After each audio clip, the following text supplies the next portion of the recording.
नमस्कार। कल हमने संघर्षी व्यंजनों का अध्ययन किया था। यानी संघर्षी व्यंजन वे व्यंजन जिनके उच्चारण में दो उच्चारण अवयव इतनी निकटता पर आ जाते हैं कि बीच का जो मार्ग है वो छोटा हो जाता है और वायु संघर्ष के साथ बाहर निकलती है। संघर्षी व्यंजन कहलाते हैं। कौन कौन से थे? स और है। चार जो व्यंजन है वो कौन से व्यंजन है? संघर्षी व्यंजन। तो देखो आज आगे पढ़ेंगे। तीसरा जो प्रकार था वो था स्पर्श संघर्षी। स्पर्श संघर्षी व्यंजन। तीसरा प्रकार कौन सा था? स्पर्श संघर्षी व्यंजन। देखो वे व्यंजन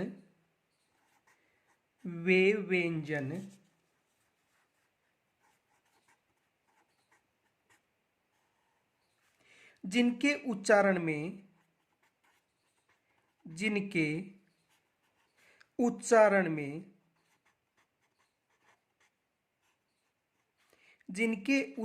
में उच्चारण का समय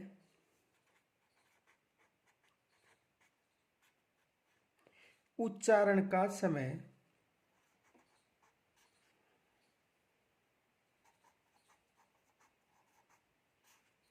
उच्चारण का समय अपेक्षाकृत अधिक होता है। अपेक्षाकृत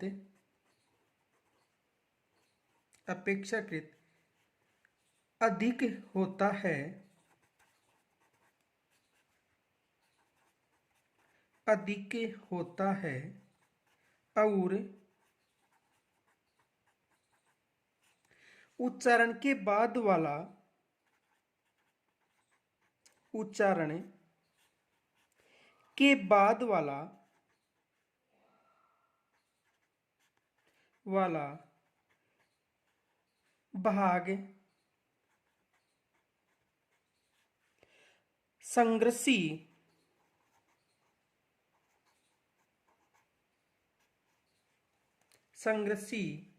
हो जाता है।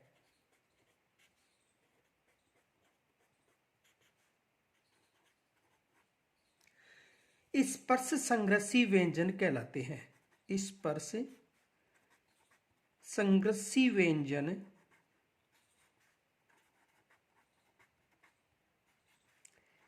कहलाते हैं।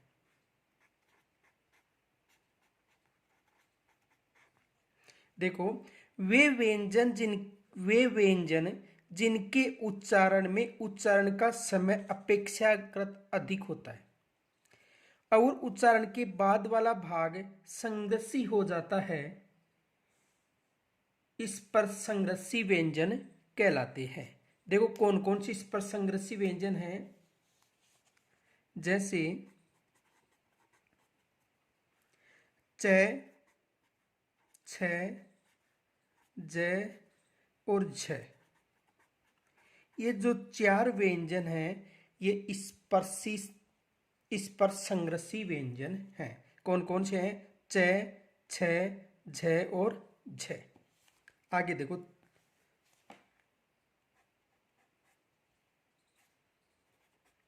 नासिक्य व्यंजन। नासिक्य व्यंजन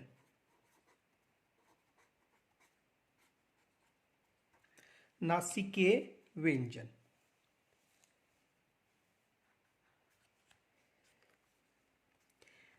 वे व्यंजन जिनके उच्चारण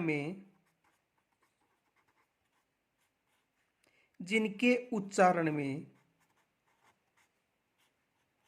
वे व्यंजन जिनके उच्चारण में हवा का प्रमुख वेग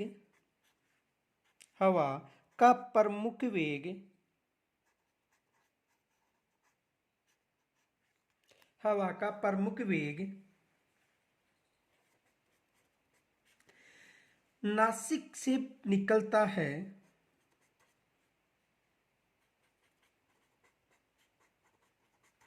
नासिक से निकलता है नासिक से निकलता है नासिकीय व्रण कहते हैं। नासिकीय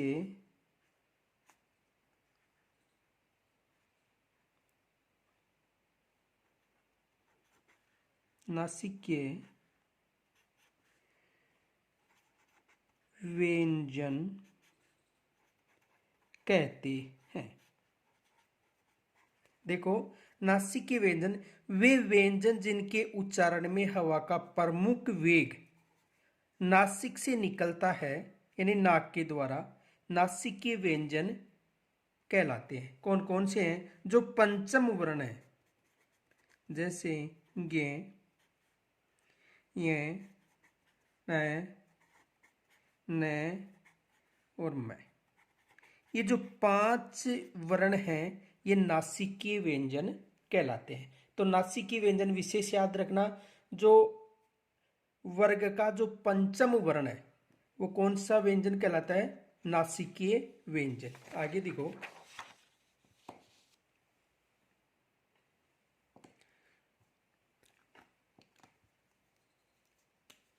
नोट,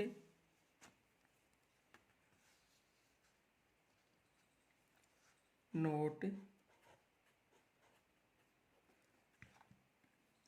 प्रत्येक वर्ग का प्रत्येक वर्ग का प्रत्येक वर्ग का 5वां वर्ण नासिकीय वर्ण या व्यंजन होता है। यानी प्रत्येक वर्ग का 5वां वर्ण नासिकीय वर्ण या व्यंजन होता है। आगे देखो, 5 नंबर पर उत्क्षिप्त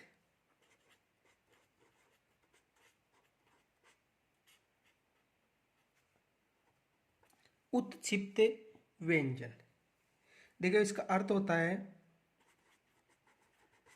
फेंका हुआ।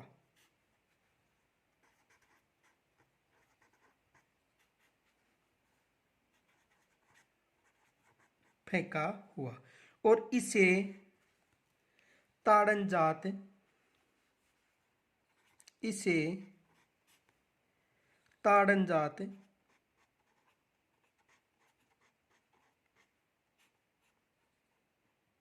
द्विगुण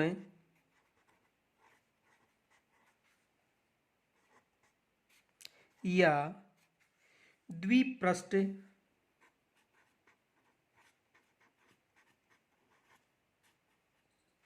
भी कहते हैं। यानी उत्क्षिप्त का अर्थ है फेंका हुआ, इसे ताड़नजात, द्विगुण या द्विपृष्ठ वर्ण या व्यंजन भी कहते हैं। देखो,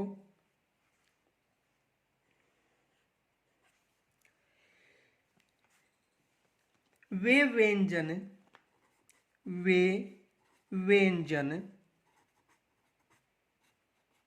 जिनके उच्चारण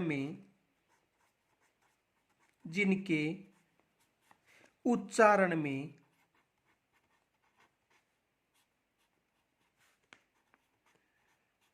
जिह्वा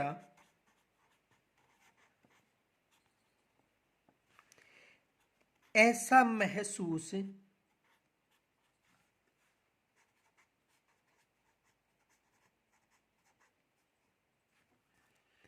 कराती है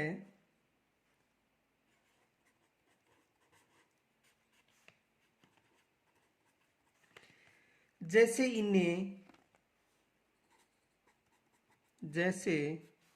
इन्हें फेंक रही हो, फेंक रही हो।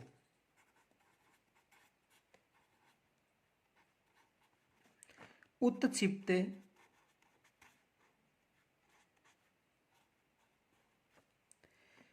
व्यंजन कहलाते हैं।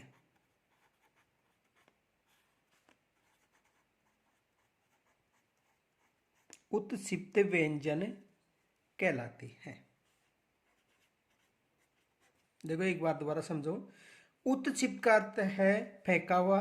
इसे ताड़नजात, द्विगुण या द्विपृष्ठ भी कहते हैं। वे व्यंजन जिनके उच्चारण में जिह्वा ऐसा महसूस कराती है जैसे उन्हें फेंक रही हो, उन्हें कौन से वर्ण कहा जाता है? ताड़न जात। जैसे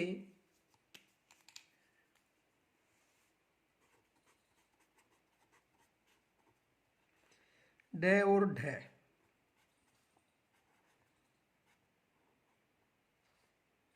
दो ताड़न जात व्यंजन है। आगे देखो,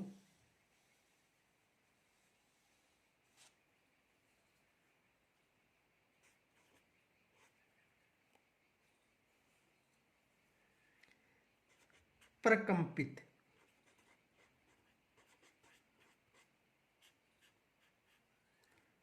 प्रकंपित वे वर्ण, वे वर्ण जिनके उच्चारण में, जिनके उच्चारण में, जिनके उच्चारण में जिह्वा को दो तीन बार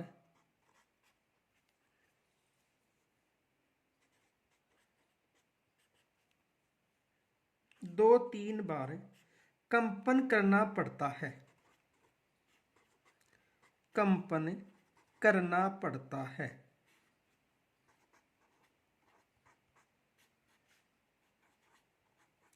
दो तीन बार कंपन करना पड़ता है। प्रकंपित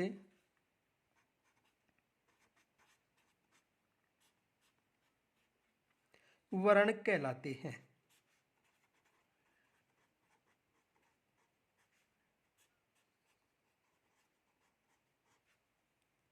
कौन से वर्ण कहलाते हैं? प्रकंपित। वे वर्ण जिनके उच्चारण में, यानी वे वर्ण जिनके उच्चारण में जिह्वा को दो तीन बार कंपन करना पड़ता है, प्रकंपित वर्ण कहलाते हैं। जैसे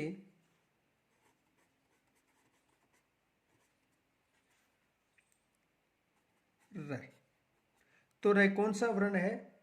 प्रकंपित। नीचे लिखो नोट।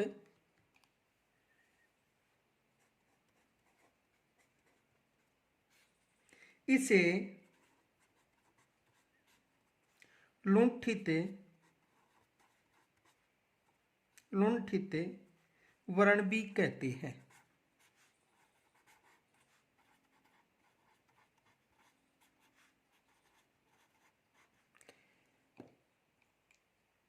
आगे देखो, पार्श्विक वर्ण,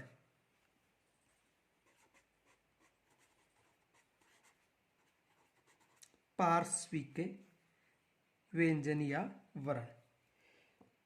देखो पार्श्विक का मतलब है,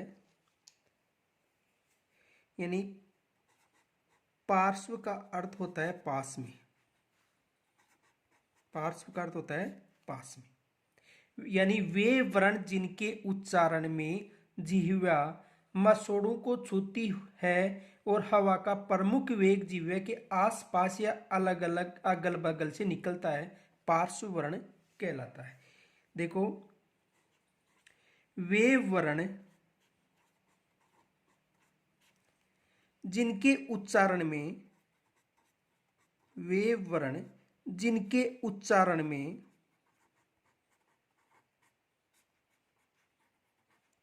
वे वर्ण जिनके उच्चारण में जिह्वा मसूड़ों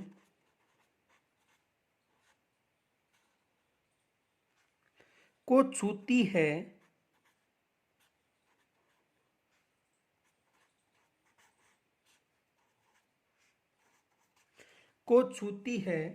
और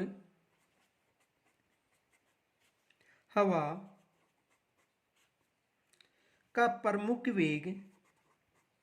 का प्रमुख वेग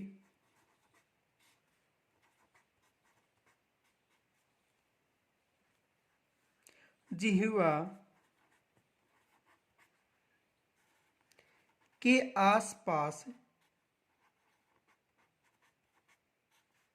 आसपास या अगल बगल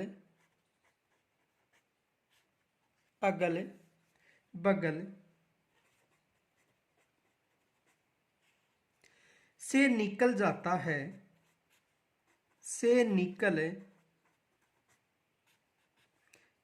है, पार्श्व वर्ण कहलाता है। पार्श्व वर्ण कहलाता है।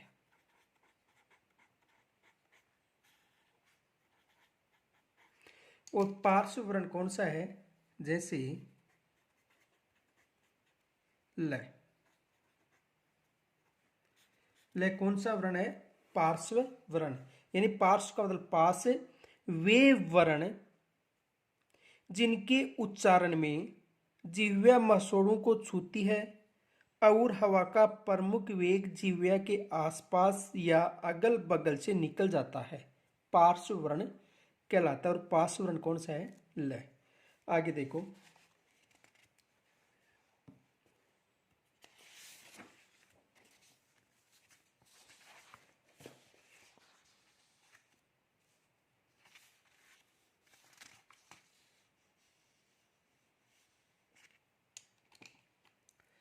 आठवां है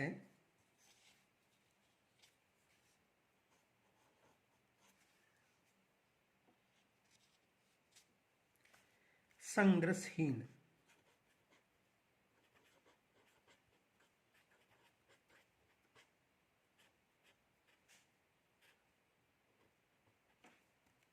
संघर्षहीन लिखो, वे वर्ण जिनके उच्चारण में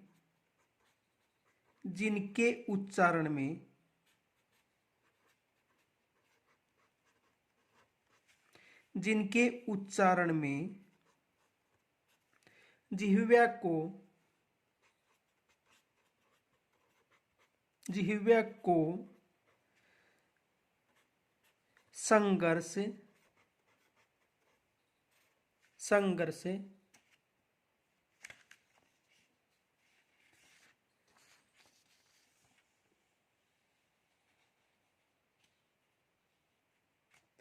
संघर्ष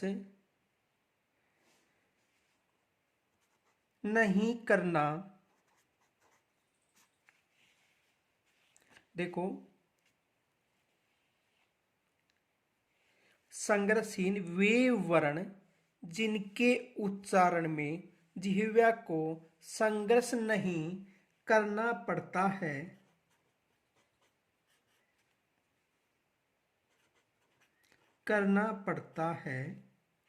अर्थात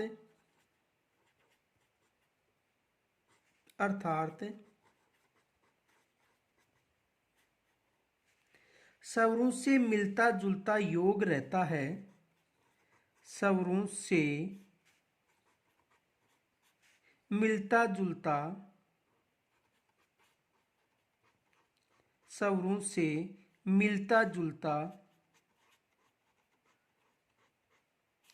योग रहता है,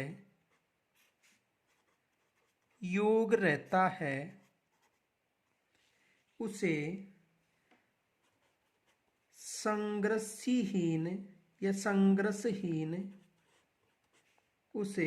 संघर्षहीन वर्ण कहा जाता है।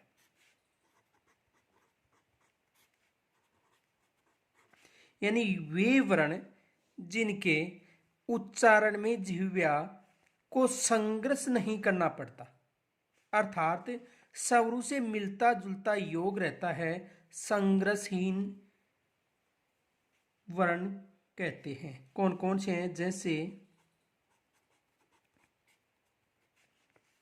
ये और वह, दो संघर्षहीन वर्ण हैं। देखो इनको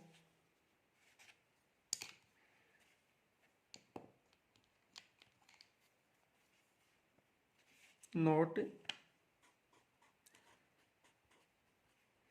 इन्हें अर्ध स्वर भी कहा जाता है। इन्हें अर्ध स्वर, इन्हें अर्ध स्वर भी कहा जाता है।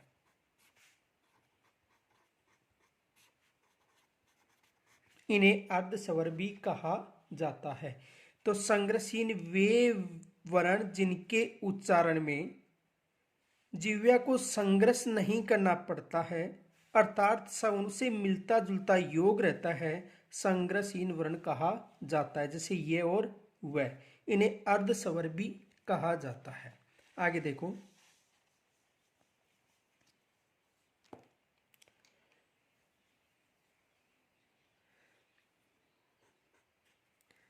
स्वर तंत्रिकाओं के कंपन के आधार पर वर्ण, स्वर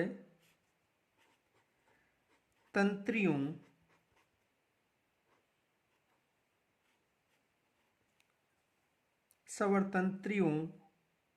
में कंपन के आधार पर,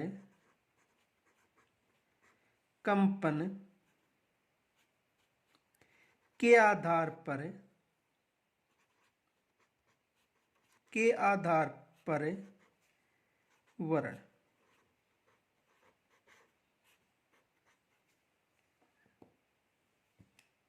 यानी स्वर तंत्रियों में कंपन के आधार पर वर्ण। देखो दो प्रकार के होते हैं, एक घोष या सघोष।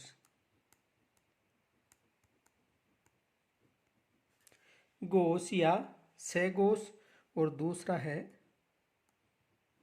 अघोष। कितने प्रकार के होते हैं? दो प्रकार के, घोष या सघोष और दूसरा है अघोष। देखो इसे याद करने का सूत्र बताता हूं। सूत्र 3:45 बजे ब्यावर रैली की घोषणा हुई।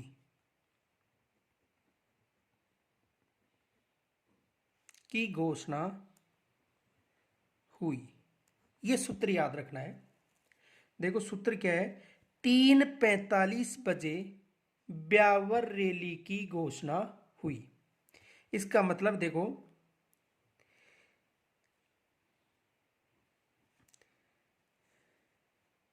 तीसरा, चौथा और पांचवा वर्ण, देखो 3:45 का मतलब है कि किसी भी वर्ग का तीसरा, चौथा और पांचवा वर्ण, ये वह रह का मतलब है, या का मतलब ये, वह का मतलब वह, रे का मतलब रे, और ले का मतलब, ली का मतलब ले। यानी ब्यावर रैली, तो या का मतलब ये, वे का मतलब वह, रे का मतलब रे, और ली का मतलब ली। घोषणा का मतलब यहां पर होगा घोषणा, यानी घोष। हु का मतलब है, ई का मतलब 11 स्टार, और 11 स्टार क्या है? स्वर। देखो सूत्र ध्यान से समझो। यानी सबसे पहले पढ़ रहे सवर्तंत्रियों में कंपन के आधार पर वर्ण। दो प्रकार के होते हैं, घोष जिसे सहघोष कहते हैं और अघोष। सूत्र है 3:45 बजे ब्यावर रैली की घोषणा हुई। 3:45 बजे ब्यावर रैली की घोषणा हुई। इसका मतलब तीसरा, चौथा, पांचवा वर्ण, ये या का मतलब ये, वह का मतलब वह, रह का मतलब रह और ली का मतलब ल। यानी ये, वह, रह और ल। घोषणा का मतलब घोष। हुई में हु का मतलब है, ई का मतलब 11 स्टार यानी शवर। ये किस में शामिल है? घोष वर्णों में। तो देखो घोष वर्ण में कौन कौन से शामिल हैं? घोष वर्ण,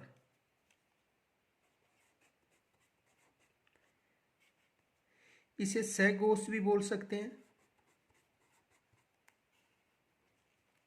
देखो प्रत्येक वर्ग का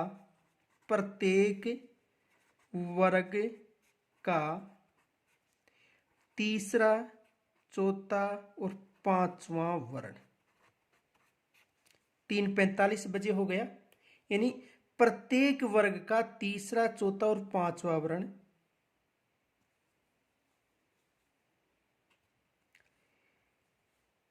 ये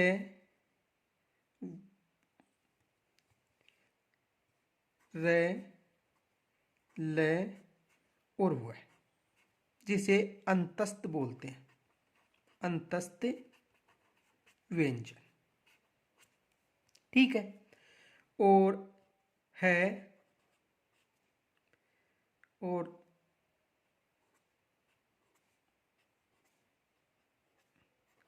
सभी स्वर किसमें शामिल है? घोष या सहघोष। देखो स्वरतंत्रियों में कंपन के आधार पर वर्णों को दो भागों में बांटा गया है, घोष या सहघोष और दूसरा है अघोष। सूत्र 3:45 बजे ब्यावर रैली की घोषणा हुई। यानी तीसरा, चौथा और पांचवा वर्ण, ये, वह, रह, ल। घोषणा का घोष, हु का है और ई का 11 यानी स्वर। एक विशेष याद रखना, ये जो क्रम है ये, वह, रह, ल, ये संस्कृत में अंतस्थ वर्णों का क्रम है। ये विशेष याद रखना कि संस्कृत में ये ही अंतस्थ वर्णों का क्रम है। बाकी हिंदी में क्रम होता है ये, रे, ल और व।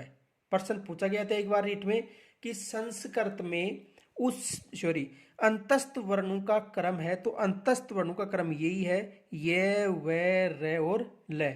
लेकिन वहां पर ये दोनों ऑप्शन थे, ये, र, ल, व और ये, तो ये तो हिंदी में क्रम है और ये संस्कृत में।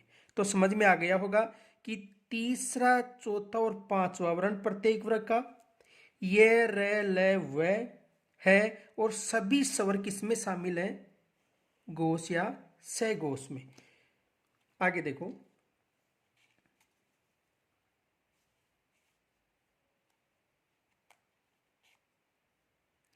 दूसरा है अघोष।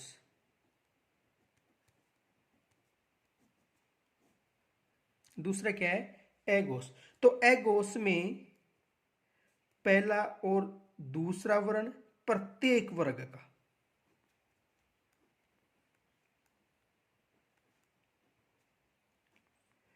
प्रत्येक वर्ग का पहला और दूसरा वर्ण, इनके अलावा से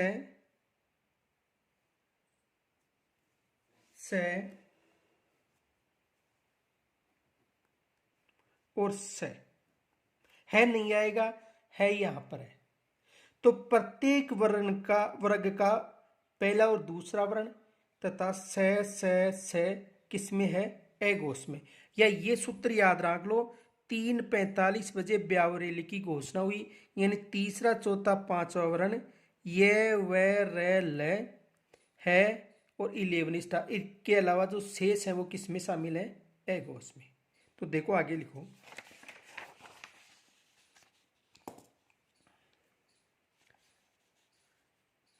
सबसे पहले पढ़ेंगे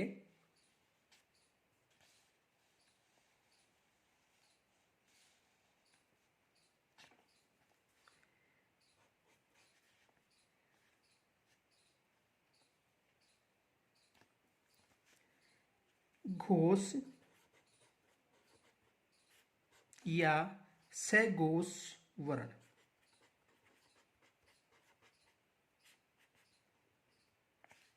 देखो वे वर्ण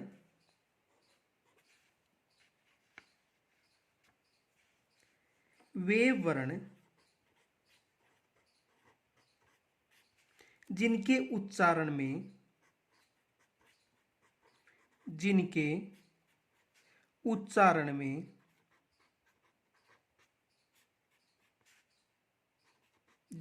उच्चारण में गूंज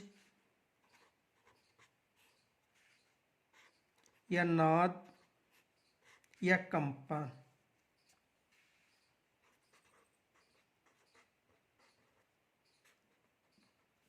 अधिक होता है,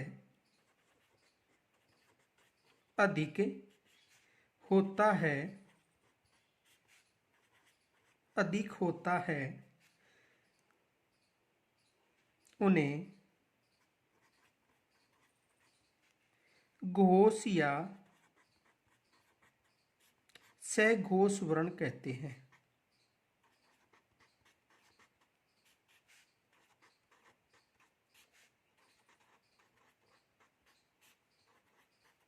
घोष या सघोष वर्ण कहते हैं। देखो इसमें कौन कौन से शामिल है। पहले देखो सूत्र याद कर लो। सूत्र 3:45 बजे ब्यावर रैली की घोषणा हुई। ये सूत्र है। अब देखो इसमें तीसरा, चौथा और पांचवा वर्ण प्रत्येक वर्ग का, यहां पर आएगा या का मतलब ये, वे का मतलब वह, रे का मतलब रे और ली का मतलब ल। ये वह रे ल। घोषणा में ये हो गया घोष। हु का मतलब है और ई का मतलब 11 स्टार। और 11 स्टार क्या है? स्वर। ये किस में शामिल है? घोष में। तो देखो तीसरा, चौथा, पांचवा ये व र ल संस्कृत क्रम है। घोष है 11 स्टार। देखो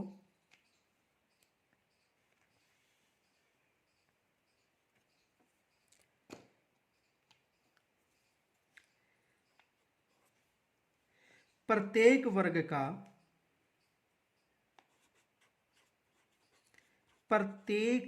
का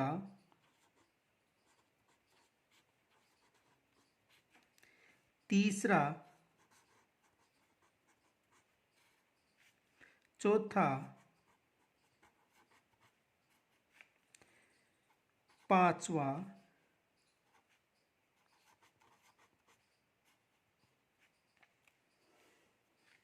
देखो कौन कौन से हैं,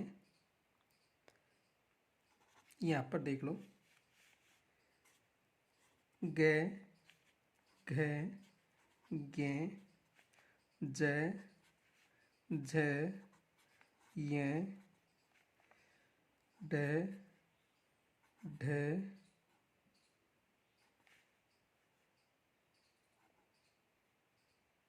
ये नीचे नुक्ता नहीं है।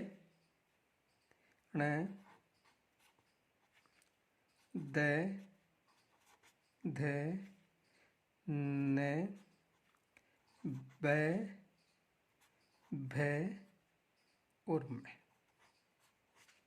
प्रत्येक वर्ग का तीसरा, चौथा और पांचवा वर्ण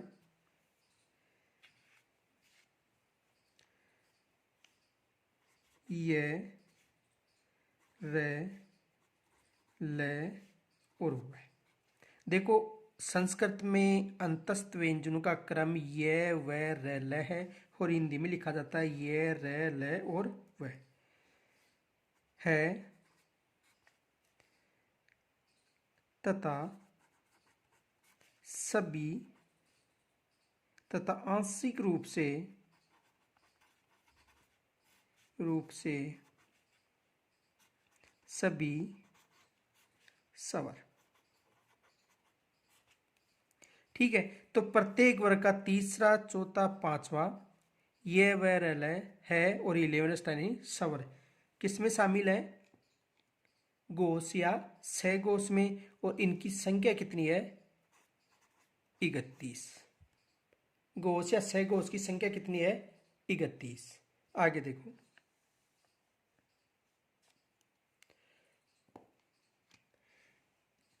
एगोस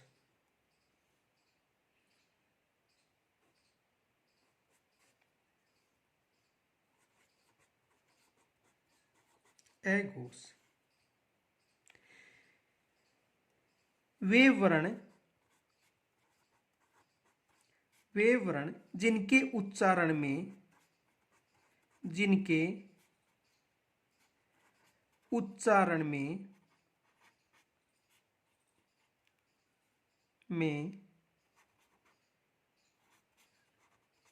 गूंज,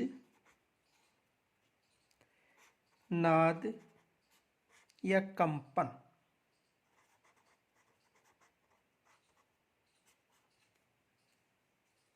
नहीं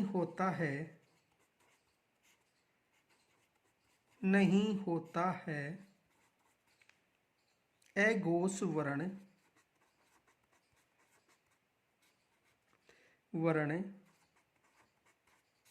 कहलाते हैं।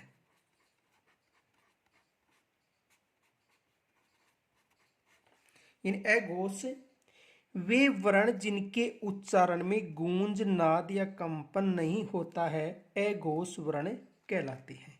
देखो कौन कौन से हैं, यानी इनमें जो शेष बच गए प्रथम और द्वितीय वर्ण, इनके अलावा स किनमें कहलाते हैं? एगोस में। देखो, प्रत्येक वर्ग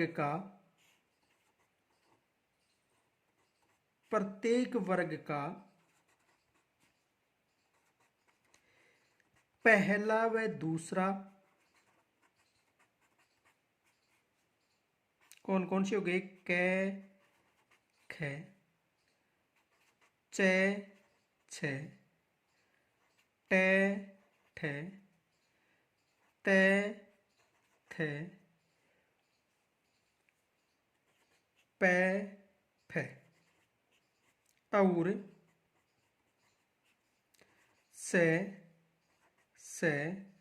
और है स है नहीं आएगा, है किसमें है? घोष में। वर्ण अघोष वर्ण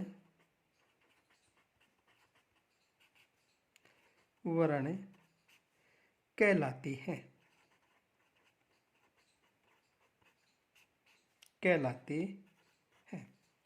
और इनकी संख्या कितनी होती है? ये 13 वर्ण होते हैं। कितने वर्ण होते हैं? 13। वो 31 थे और ये कितने वर्ण है? 13। यानी सघोष वर्ण थे 31 और ये कितने हैं? 13। आगे देखो,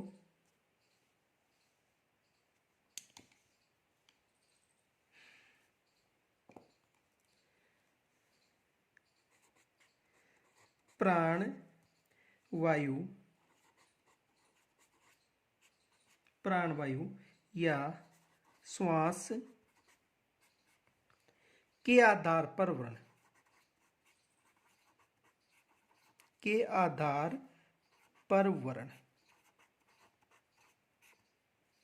यानी प्राणवायु या श्वास के आधार पर वर्ण। देखो 2 प्रकार के होते हैं, एक है अल्प प्राण और दूसरा है महाप्राण। कितने प्रकार के होते हैं? 2 प्रकार के। यानी प्राणवायु व श्वास के आधार पर वर्णों का वर्गीकरण कितने प्रकार के होते हैं? 2 प्रकार के, अल्प प्राण और महाप्राण। देखो समझो इनको।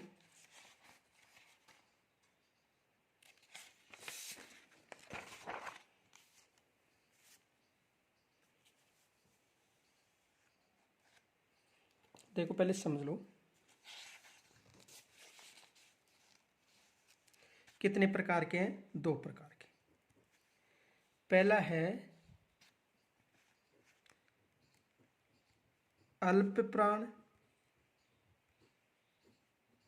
और दूसरा है महाप्राण। कितने प्रकार के होते हैं, दो प्रकार के, एक अल्प प्राण एक महाप्राण। देखो इसे याद करने का सूत्र है, किसी भी व्यक्ति के जो प्राण है वो प्रिय होते हैं और प्राण 24 घंटे में कभी भी जा सकते हैं। देखो इन्हें याद करने का सूत्र है कि किसी भी व्यक्ति के जो प्राण वो प्रिय होते हैं और प्राण 24 घंटे में दिन में या रात में कभी भी जा सकते हैं। तो देखो महाप्राण यानी प्रिय होते हैं प्राण, तो महाप्राण का मतलब है 24 घंटे, ठीक है। और 24 घंटे का मतलब दूसरा और चौथा वर्ण। देखो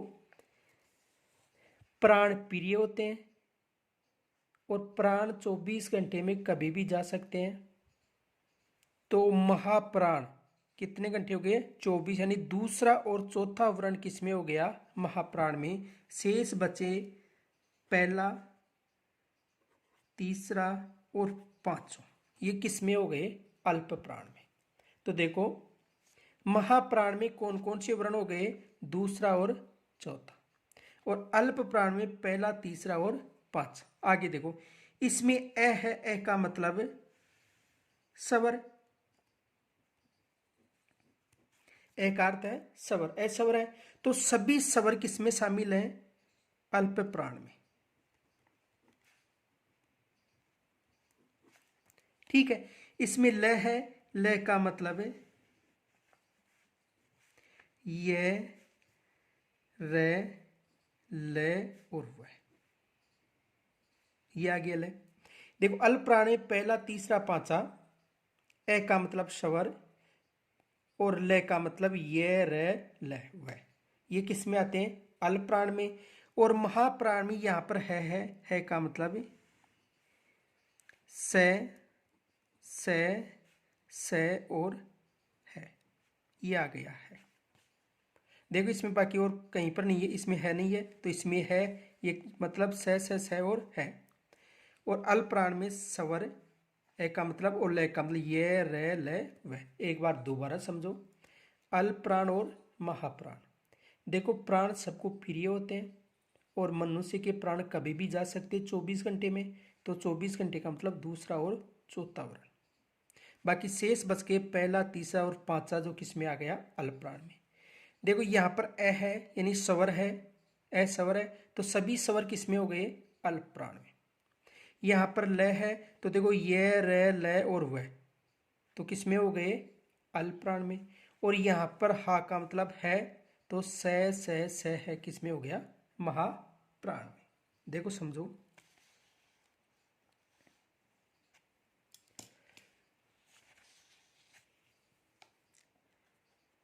सबसे पहले एक नंबर पर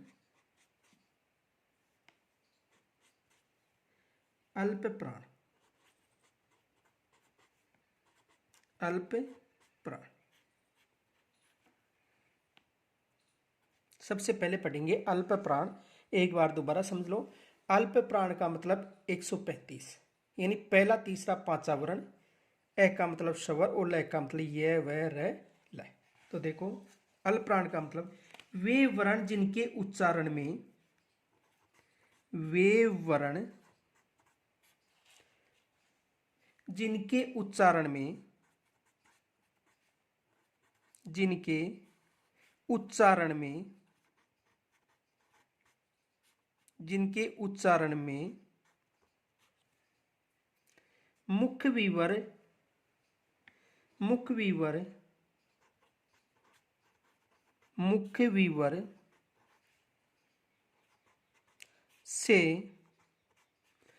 कम मात्रा में, से कम मात्रा में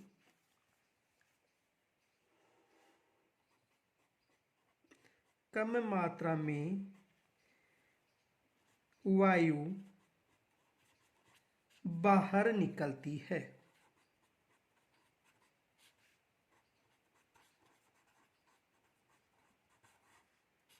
बाहर निकलती है। अल्प प्राण वर्ण कहलाते हैं।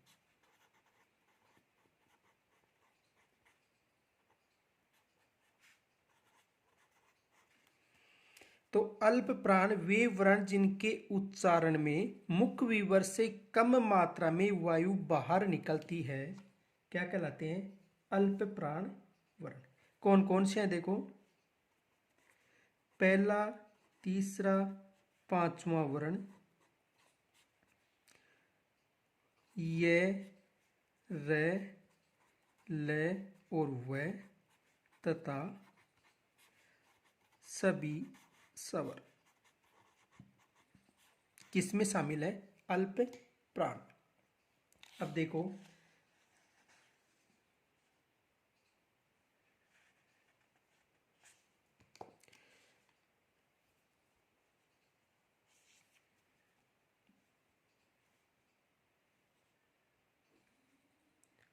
क, घ, ज्ञ,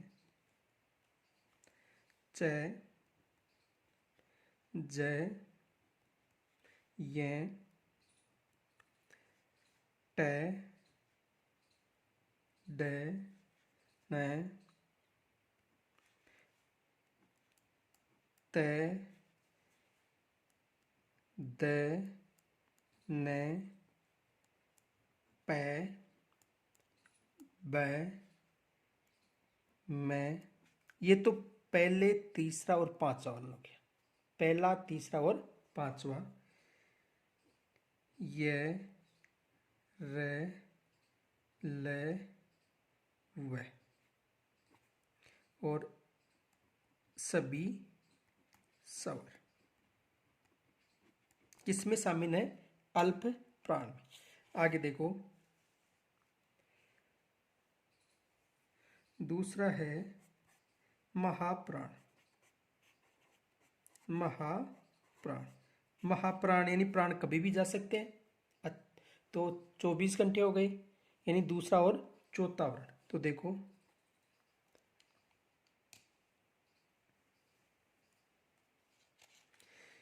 वे वर्ण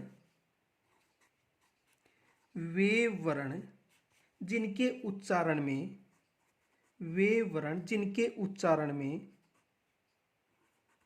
जिनके उच्चारण में मुख विवर से,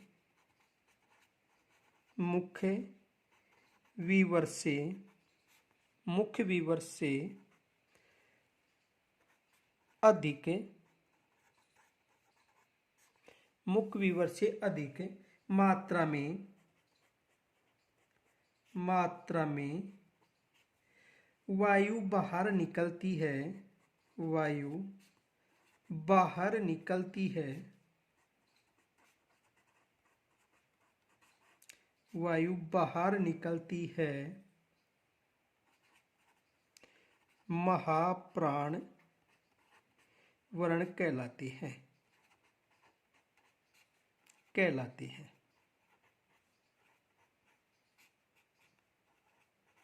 महाप्राण वर्ण कहलाते हैं। देखो कौन कौन से हैं।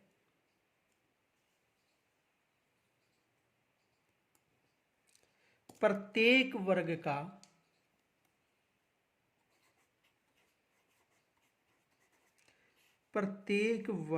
का दूसरा व चौथा वर्ण। प्रत्येक वर्ग का कौन सा वर्ण हो गया? दूसरा और चौथा। देखो, ख, घ, छ, झ, ठ, ढ,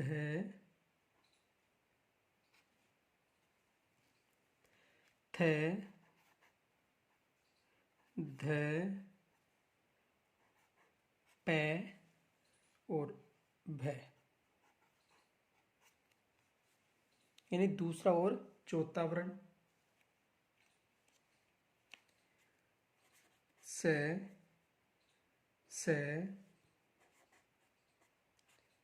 स और है वर्ण।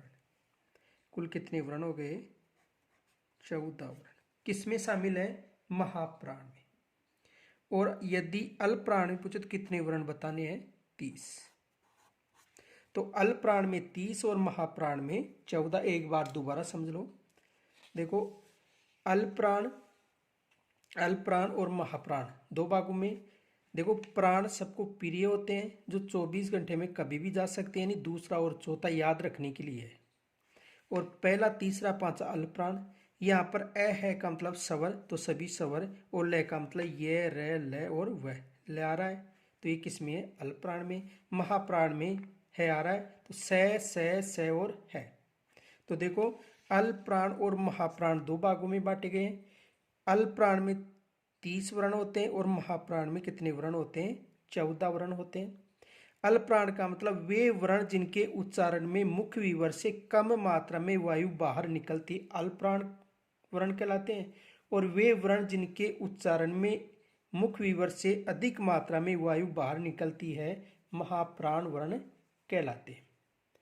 तो यहाँ तक समझ में आ गया होगा। यदि समझ में न आया, कोई समस्या हो तो मुझे कमेंट्स के माध्यम से ज़रूर बताइए। धन्यवाद। इसे लाइक तथा शेयर ज़रूर करें।